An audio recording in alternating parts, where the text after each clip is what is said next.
Salut tout le monde, bienvenue à vous pour un nouvel épisode de À vous la parole.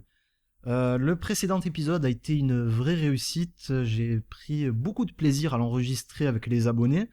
Et écoutez, je suis déjà de retour avec vous pour vous proposer une thématique cette fois-ci un peu moins sérieuse. On va parler des consoles next-gen, comme vous le savez, qui sont sur le point de sortir. On va un petit peu débattre là-dessus, surtout spéculer. Aujourd'hui, j'ai deux invités que je vais vous présenter, deux invités très spéciaux. Le premier, vous le connaissez, il était présent avec nous la dernière fois. Il s'agit de Kourou. Salut à toi, Kourou. Salut tout le monde, salut Régie, merci de m'avoir Salut, invité une fois de plus. bienvenue, il n'y a pas de souci. Alors bon, ça a été vraiment super parce que tu as bien mis l'ambiance la dernière fois, donc j'avais envie de t'inviter de nouveau. Et Très gentil de penser ça, merci Régie. c'est sincère, c'est sincère. C'est très sincère, merci Régie, ça me touche profondément. Ah, on va Et je verser une pense petite qu'aujourd'hui nous larme. avons aussi un autre invité qui... Ah bah oui, quand même, attention. Alors là, on va bien l'introduire comme il se doit, un Ah petit oui, peu comme les catcheurs là, lorsqu'ils font leur introduction avant de monter sur le ring. c'est John Cena là, c'est le John Cena Ah oui. de cette journée là. Celui-là, vous le connaissez bien, cet invité. Pour vous dire, les deux invités du jour, ce sont des abonnés de longue date, mais qui sont des amis en IRL. Et celui-là, vous m'avez demandé de ses nouvelles à de nombreuses Ah bon? reprises. Il s'agit de Mister Lonely. Salut Mister Lonely. Ouais! Vous m'avez hypé, en fait, c'est décevant. Ouais. Ouais, Mais salut tout le monde. Merci de m'avoir invité, en tout cas. allez, les deux là, on les appelle. Allez, gars drôle numéro 1, dis quelque chose de drôle là. Eh ben tiens d'ailleurs, on va commencer, gars drôle numéro un. On va C'est pas moi. parler un petit peu de la next-gen. Quand même, c'est Mhm. intéressant. Il y a pas mal de débats là-dessus en ce moment. Notamment par rapport au virus qui frappe la planète en ce moment. On spécule une crise au niveau des stocks. Est-ce qu'il va y avoir peut-être des ruptures de stock là-dessus? Moi, j'ai entendu que ça risque d'être le cas de la part de certains experts. Est-ce que vous, de votre côté, vous êtes d'accord? Qu'est-ce que vous en pensez? Je pense personnellement que côté Sony, c'est comme à chaque fois, c'est toujours ouais, on est en pénurie, mais en fait, il n'y a rien du tout. C'est juste pour arifier un peu le truc. Ouais. Donc, non, je pense pas qu'il y ait de soucis là-dessus. Je pense que chez Microsoft, il y aura absolument rien du tout. Il y aura, si tu veux une Xbox, tu auras une Xbox. C'est juste chez Sony pendant les 3 premiers mois, à mon avis, qu'il y aura ça. Mais bon, c'est pas nouveau, donc je suis pas sûr. Je confirme ce que tu dis parce que tout à l'heure, j'ai lu un article qui parlait de Microsoft et comme quoi ils prévoient des stocks conséquents, notamment en Hmm. France. Alors, Non, je suis pas surpris. ouais, ça me semble pas illogique parce que Sony, entre Sony et Microsoft, c'est pas du tout les mêmes moyens, donc je pense qu'ils ont un vrai coup à jouer là-dessus. Je pense que c'est plus voulu de la part de Sony pour faire monter un peu la hype plutôt que quelque chose, un problème, je pense. Ah ouais, tu Ils ont crois clairement les que moyens, hein, s'ils veulent fournir. Et le tu- produire en masse, ils le font tranquillement, genre c'est Ouais, pas... ils le font. Bon, il me semble que j'ai cru comprendre qu'ils le font un peu à perte au début parce que ça coûte cher à faire, mais bon, que c'était pareil pour la PS3, donc y a pas, Mais ça selon change rien au vous, final. le virus, il change rien du tout à l'économie et à l'écosystème jeux vidéo? Non, perso, je pense pas. D'accord. Je pense que ça a des Peut-être influences. peut-être plus sur les développeurs et les éditeurs que Mhm. les Ouais, Sony et Microsoft, quoi, je Ah pense. oui, au c'est niveau sans des lier, moyens. tu vois. Hmm. Ça peut délayer des jeux, par exemple, ou quoi, mais je pense que les consoles en elles-mêmes, non, il y aura rien. Après, ça dépend, parce que si tu sous-traites certaines parties YouTube de leur console, Hmm. par exemple, je sais que Nintendo, là, pour leur Switch, ils avaient foutu ils avaient fait un partenariat avec Nvidia. Si par exemple, au niveau de la production, Nvidia, ils ont des problèmes vis-à-vis du Covid, au niveau de l'expédition de certains matériaux dans certaines usines au Japon ou en Chine, je sais pas où c'est qu'ils fabriquent, ça peut retarder la production aussi. Ouais, Hmm. ouais, c'est C'est vrai. Mais après, vu que Sony, peu importe la situation, ils allaient quand même faire le coup de la pénurie comme à chaque fois. Je ça, pense j'en que les premières qui vont produire, il n'y aura pas de souci. Ils vont pas produire en masse d'entrée, quoi. C'est ça qui. En fait, c'est pour ça que je pense que ça joue pas tant que ça, en vrai. ça, il faut que tu vois pas. Enfin, qu'est-ce qui compose la PS5. Apparemment, il y a une Hmm. AMD Ryzen. Je pense pas Hmm. que c'est ça. Nintendo, tu vois, genre c'est presque le cas de ce que je dis avec Nintendo, donc faut voir si après avec ça ils ont pas de problème, s'ils arrivent à s'en fournir rapidement pour produire. Mais après le temps que la console sorte, je pense qu'il y aura plus de problème avec tout ce qui est Covid et tout, hein. Oui, oui, c'est encore un peu loin, donc ça va, je pense. Ouais, Ouais, c'est vrai qu'il ça va. reste quelques mois. On parle d'une fourchette de sortie pour la fin d'année. C'est pas encore officiellement confirmé. Mais au niveau des prix, justement, je me dis que ça pourrait peut-être influencer les prix des consoles, justement. Et pourquoi pas les prix des jeux aussi. Qu'est-ce que vous en pensez de ça? Parce qu'à une époque, on avait des jeux à 60 euros. Je sais pas si vous vous souvenez de cette époque-là. Oui, oui, je me rappelle. Et Ouais. ça n'a cessé d'augmenter. Maintenant, on est à 70. Et Mmh. allez, pourquoi pas rajouter 10 euros tant qu'on y est pour la, la prochaine génération. Bah, Après ils trouvent toujours une nouvelle manière oui, de nous faire payer plus. Avec la génération d'avant chez Sony, c'était de passer le PlayStation Plus payant. Mhm, Donc là, ouais, ils vont probablement trouver quelque chose. Ça m'étonne pas. Mais bon, disons que ça serait vraiment 10 euros en plus sur des jeux qui valent déjà 70 euros. mhm. Ce serait déjà peut-être beaucoup. ils Ah font ouais, déjà avec les Day One éditions et tout ça, genre, Ouais, ils ont déjà des mécanismes pour essayer de te faire payer plus, quoi. après ah oui, c'est vrai. c'est les développeurs, les éditeurs qui font ça, mais genre, eux ils favorisent ça, quoi. Pourtant, tu le vois déjà avec les éditions sur le Sony Store et tout, les éditions Deluxe, et cetera là, où tu C'est payes 100 vrai. €, tu as tous les DLC, tous les trucs qui vont avec. Tout à fait, Genre, ouais. pour précommander les jeux comme ça et tout. Enfin, moi, je comprends pas pourquoi tu précommanderais des jeux, en dématérialisé parce que c'est plus cher au final et Mhm. si tu es patient, tu vas sur Amazon, tu vas payer probablement moins cher, tu vois? Et au niveau des consoles, vous pensez que ça peut... Déjà, on parle d'une fourchette entre 400 et 500 euros. La PS4 quand elle était sortie, c'était 400 €, non? Ça Oui, mais je pense que là, ça tournera plus autour de 500, je pense. Mhm. Au niveau des performances, alors on nous a proposé une vidéo il y a quelques jours Et- de l'Unreal Engine 5, c'est ça? Si je dis ah, c'est pas pas... du tout, il y a quelqu'un qui saute, qui va Voilà. atterrir? Ah OK.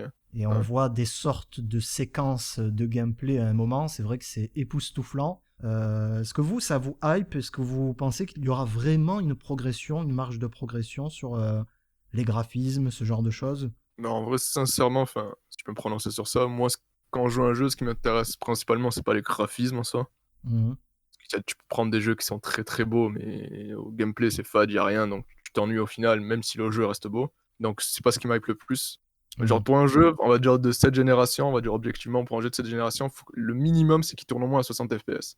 Le Ah oui, minimum. voilà. Ah, ça, tiens, on va en parler. Mais il y a des jeux qui tournent pas à 60 FPS, c'est dommage, hein, parce que ça rendrait le jeu plus agréable, et je sais que maintenant, il y a des gens c'est la première chose qu'ils regardent. Ouais, Si c'est un vrai. jeu ne tourne pas à 60 FPS, il passe. Ils cherchent même pas à comprendre. Donc tu vois, ça je pense c'est un prérequis pour la plupart de leurs jeux.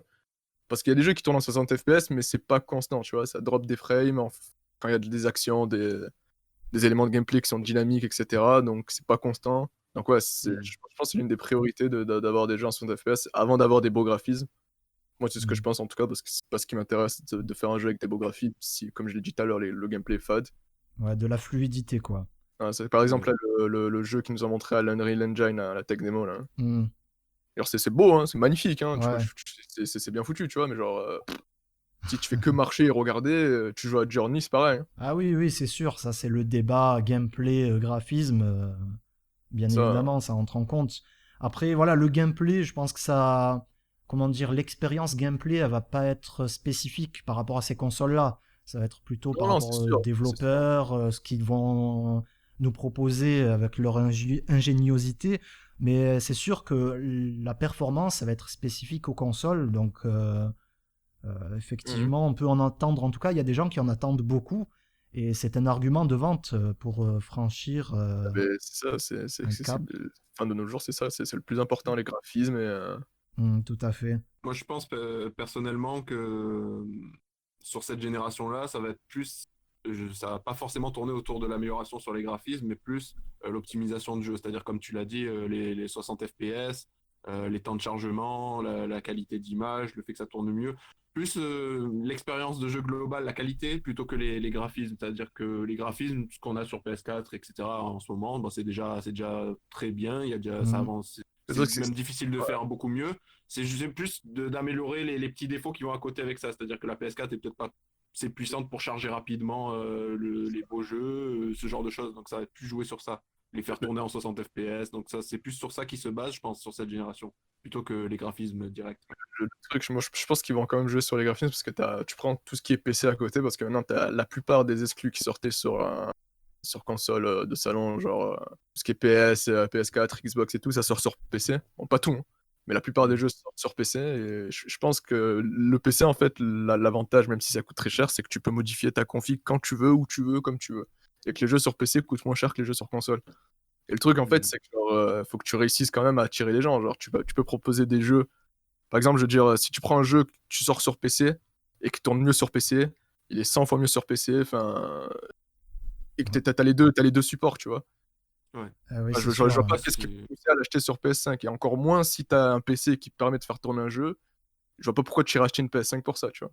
Ah oui, Je pense moi quand même aussi, je suis sur d'accord avec l'aspect toi. graphisme et, comme tu as dit, optimisation de jeu, parce que c'est ce que les gens regardent le plus. Genre vraiment, genre même tout ce qui est scénario et tout, ça passe vraiment à côté. C'est genre vraiment, faut que le jeu soit beau, tourne bien, et quand ils jouent, genre, ils fassent des trucs cool. C'est ça qui va vendre des consoles, des jeux vidéo. C'est un petit peu la vitrine de l'industrie, les graphismes.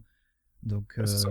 c'est clair que ça va être important tout de même. Mais Sony, par exemple, avec leur nouveau disque dur SSD, ils planchent sur la rapidité des temps de chargement, par exemple, comme on a parlé Mister Nonny. C'est vrai que ça va être des choses aussi très importantes pour l'expérience utilisateur. Et au niveau des jeux, parce que voilà, c'est ça qui fait vendre des consoles, surtout, ce sont ces jeux. Pour l'instant, on n'a pas trop d'infos au moment où on enregistre cette vidéo.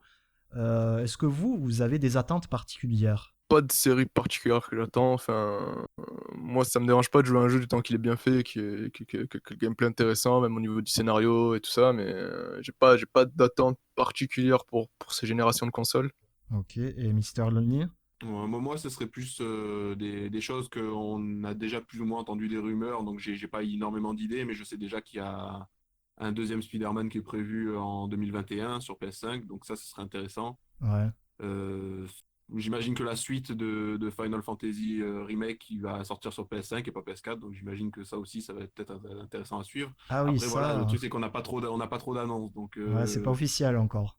oui, voilà, tout ça, c'est, enfin, pour Spider-Man, c'est plus ou moins des leaks, mais c'est plus ou moins confirmé, donc ok. Mais après, Final Fantasy, par exemple, je sais pas du tout, et les autres jeux, c'est un peu compliqué, je sais pas comment ça va se passer. Tu viens de me donner une idée. Il y a Dying Light 2, on n'en entend plus du tout parler. Et je me demande pas s'ils vont pas le reporter sur la prochaine génération de consoles, parce que là on arrive à la fin. Et, Hmm. c'est le calme total.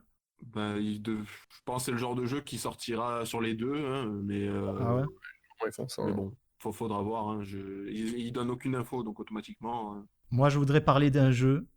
Je pense que tout le monde l'attend. C'est le nouveau GTA. Alors pour le moment, à ce Ouais. qui paraît, ça a été retardé tout de même. C'est pas si Mhm. avancé que ça, selon certaines dernières rumeurs.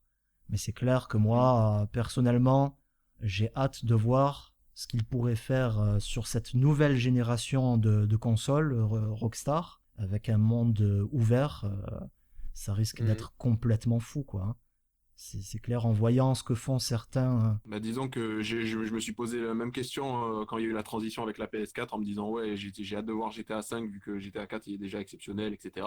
Et Ouais. j'ai été complètement déçu. Donc ouais, j'attends plus grand chose de GTA, surtout qu'il y a pas mal des personnes qui s'occupaient de diriger la conception du jeu qui sont parties. Donc là ça a été lâché à d'autres personnes. Donc ouais, c'est vraiment quelque chose que j'attends plus tant que ça. Surtout ils se tournent plus vers essayer de te faire payer tout ce qui est les cartes de crédit en ligne, de l'argent, ce Hmm. genre de choses, plutôt que de se concentrer sur faire une super histoire. Donc bon. Après, pour GTA V, il faut dire qu'il était sorti sur la génération PS3. d'avant. Je sais pas Oui, si c'est vrai. ça a vraiment handicapé le tout, mais là, ça serait vraiment un jeu développé spécifiquement pour cette génération-là. Et pour ma part, en tout cas, je me dis que ça pourrait être vraiment énorme. Donc j'en attends vraiment pas mal. Euh, Est-ce que ça vaut le coup, selon vous, d'acheter la console Day One? Non, on en a déjà parlé vite fait tout à l'heure, mais Je crois que tous ouais, les deux, vous êtes de cet avis, non? ça. Oui, non, ça sert à rien. Ouais, ça sert à rien. Après, Pourquoi? pas dire que ça sert à rien, genre ça dépend, Enfin, c'est pas ça ça sert à rien. dépend de tes attentes. Par exemple, moi, si, on va dire, j'ai ma série de jeux favorite qui sort, un jeu sur PS5 en même temps que la console sort, je vais acheter la PS5, Hmm. tu vois? Ça dépend de ce qui sort, en fait. C'est genre s'ils proposent pas un catalogue de jeux intéressant, c'est comme ce que je disais tout à l'heure par rapport aux performances quoi, il y a aucun intérêt à acheter la console, genre. S'ils te vendent, Et je sais pas, un jeu dont tout le monde s'en fout, mais ce qui est pas trop intéressant, que c'est pas une série que tout le monde attend, je vois pas trop l'intérêt. Mais après, ça dépend des goûts, ça dépend des gens. Après, après, moi, je parle de ça par rapport à. C'est pas par rapport au jeu, mais plus par rapport à la technique. C'est-à-dire que les premières consoles qui sortent, c'est souvent là où tu trouves des défauts de fabrication, des erreurs, des trucs de ce genre-là. ah oui. Et sur le long terme, tu peux payer le fait de l'avoir acheté dès le début. C'est-à-dire que peut-être qu'au bout de 2 ans, ben, tu vas tomber sur une panne que c'est que ta version, les premières versions que tu as achetées qui vont avoir ça ou ce genre de choses. C'est pour ça que faut mieux. Et en plus, le catalogue de jeux au début, il est rarement étoffé vu que c'est les premiers jeux, etc. Ils sont pas très poussés et tout. Donc, ouais, moi, je serais plus d'avis à attendre au moins un an. Mais après, ça dépend. C'est vrai que ça dépend aussi des jeux. C'est vrai que c'est intéressant ce que tu dis parce que je voulais aborder ce point-là. Euh, Tant la PS3 et la PS4, je les ai achetés Day One. Alors pour la PS3, j'ai regretté parce que Mm. c'était le calme plat, il y avait rien du tout. Vraiment, je me rappelle avoir acheté le nouveau Def Jam d'ailleurs, une catastrophe complète. Oui, il était mauvais. J'étais tellement déçu. Alors moi j'avais le nouveau Splinter Cell, j'étais content à l'époque, je l'avais acheté surtout pour ça. La PS4 c'était un peu mieux, il y avait quelques jeux notamment d'éditeurs tiers, les FIFA, les NBA 2K pour moi ça a été surtout ça. Il y avait quand même quelques titres, mais ça reste surtout des jeux d'éditeurs tiers et pas tellement les jeux de Sony ou Microsoft. Effectivement, je suis d'avis pour cette nouvelle génération d'attendre, parce que surtout ils ont une nouvelle politique qui est de nous proposer des consoles dans la génération, de nouvelles consoles dans la génération, comme la PS4 Pro par exemple, et ça m'étonnerait pas qu'ils fassent la même chose pour la prochaine génération, pas simplement en améliorant le disque dur, mais aussi, pourquoi pas, en rajoutant certains éléments dans la console. Alors, je dis pas que ça va arriver, mais c'est un doute que j'ai. Je me dis que là, dans cette génération, ils l'ont fait. Pourquoi pas dans la prochaine? Du coup, acheter de le départ, c'est un petit peu se pénaliser. C'est avoir une console qui sera peut-être obsolète au bout de quelques mois, quelques années. Mais ouais, en tout cas, c'est sûr que sur leur prochaine console, là, je pense qu'avec les sous qu'ils ont mis pour faire la PS5, ça va pas se faire de sitôt. Mais je Ouais. pense que d'ici 2 ans après la sortie de la console, ouais, on va avoir des PS5 Pro, des trucs comme ça, quoi. Voilà, c'est ça un petit peu la problématique. Ouais. Nintendo, ils ont une stratégie qui est la leur depuis très longtemps. Ils font pas vraiment la course avec Sony et Microsoft. Du coup, vous êtes des joueurs Nintendo. Ça va être intéressant. Moi, j'ai un petit peu lâché depuis un moment. Qu'est-ce que vous en pensez? Est-ce qu'ils peuvent continuer encore comme ça pendant quelques années? Ou est-ce qu'il va... Largement. Ah ouais? Il n'y a pas besoin de sortir une nouvelle console d'ici, par exemple, 2 ans? Peut-être pas une nouvelle console, déjà, ils ont sorti la Switch Lite. En fait, le truc avec Nintendo, c'est que, enfin, c'est bien sûr une entreprise de business, mais ils privilégient vraiment le confort de jeu, entre guillemets, à la qualité, à leur, on va dire, à la puissance de leur software. Hmm. Alors, par exemple, comme tu prends la Wii, c'est une GameCube améliorée. Il y a pas beaucoup de choses qui changent, mais on va dire, dans l'aspect gameplay de support, genre avec la télécommande, la Wiimote, ils ont essayé de faire plein de trucs différents avec. Et la Wii, elle a cartonné, hein. Elle a très très bien marché. Enfin, peut-être qu'on le dirait pas comme ça et tout, mais c'est une console qui fonctionne encore.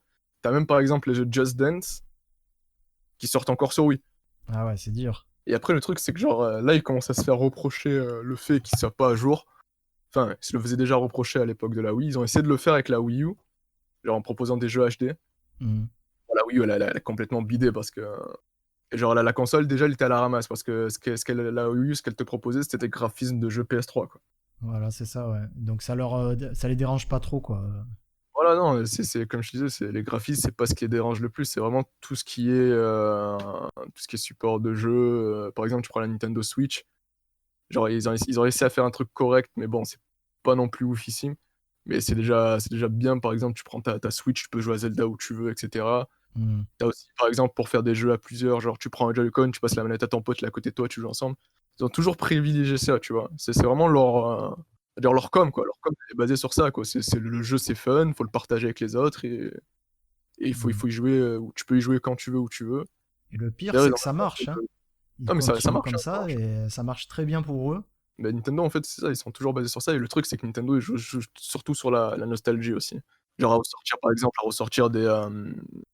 des licences qui sont très connues. Tu prends Mario, Zelda, c'est connu mondialement, mais ils les ressortent, mais ils les refont travailler à une nouvelle sauce. Alors Mm. pour clôturer, moi pour ma part, je vais donner mon ressenti par rapport à tout ça. Vous aussi, vous pourrez le faire. Je trouve que on pourrait très bien continuer sur la génération actuelle, vraiment quelque temps, quoi, hein. Même un an ou deux, pour ma part, ça me dérangerait pas. Mmh. Surtout avec le nombre de titres qu'il me reste à faire. Ah, c'est sûr. Il y en a encore qui sont sur le point de sortir, et comme The Last of Us, Ghost of Tsushima, qui sont peut-être candidats pour être les meilleurs jeux de cette génération. Euh, c'est pour dire que voilà, il y a encore des titres qui peuvent voir le jour sur cette génération et qui sont de qualité, quoi. Mmh. Le souci principal, je pense, c'est surtout que sur cette génération, tout le monde s'est acharné à essayer de faire des remakes, des remasters, que des fois ça n'en était pas, Ah oui, pour essayer de faire entrer de l'argent peut-être, ou je sais pas, il y en a que très peu qui sont vraiment des remakes qui valaient le coup finalement, c'est vrai. et C'est qui proposaient quelque chose de nouveau. C'était souvent, allez, on a changé les textures du mur ou de ce genre de choses, donc c'est dommage d'avoir perdu pas mal de temps sur cette génération, à avoir développé ce genre de choses, plutôt que de se concentrer sur des vraies expériences. Il y a une thématique intéressante aussi à aborder par rapport à tout ça. mmh. Je pense c'est la rétro-compatibilité. Ouais. S'ils font autant de remakes, c'est qu'on commence à avoir plein de consoles. Tout le monde ne peut pas les garder. Et du coup, ils foncent sur ce budget-là. Ils profitent, hein, les gens veulent rejouer à tel jeu, il a bien marché, donc allez, on le ressort sur la nouvelle console.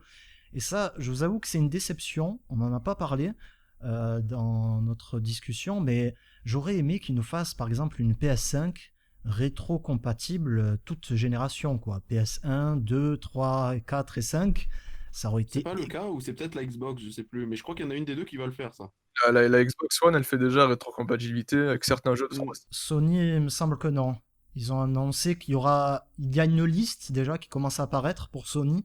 Et donc, tu as quelques titres par-ci par-là qui vont être Ah, rétro-compatibles, mais c'est pas tous les alors ça doit jeux. être chez Microsoft. Ouais, c'est ça. Mais surtout pour les jeux PlayStation 3 et PlayStation 2, je crois qu'ils seront même pas rétro-compatibles sur la nouvelle génération, quoi.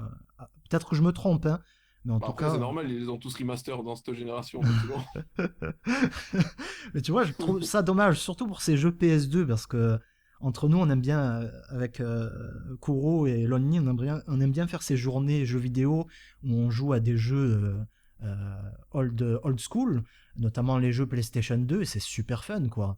Et j'aurais trop aimé justement avoir ce confort sur la nouvelle console, de prendre tes jeux PS2 que tu as achetés il y a 10 ans, 15 ans, et le remettre, enfin plus de 10 ans maintenant, hein, t'as acheté je sais plus, 15 ans, 20 ans et que tu mets Ouais, directement dans ta console, euh, ça aurait été après, nous, on trouve vraiment. ça super drôle parce que genre, enfin, c'était à la ramasse, on va dire, entre guillemets, genre.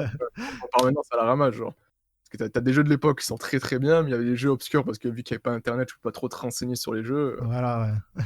et les mecs, ils avaient pas trop peur, en fait, de subir une critique qui allait les faire descendre. Là, par Ouais, exemple, on va dire, si tu sors un jeu qui est à la ramasse comparé aux autres jeux maintenant, il se fait allumer, le jeu, il bide, ouais, c'est c'est terminé. clair. 70 € pour payer ça et tout, tu te fais Voilà, allumer. c'est ça. Alors qu'à l'époque, ils sortaient des trucs 70 balles, Merci d'avoir écouté ce contenu. N'hésitez pas à laisser un like pour aider notre développement. Vous pouvez donner votre avis en commentaire, ça m'intéressera grandement. Et si vous le souhaitez, vous pouvez participer sur Tipeee pour aider cette chaîne. A très vite sur votre programme The Tokyo Dream.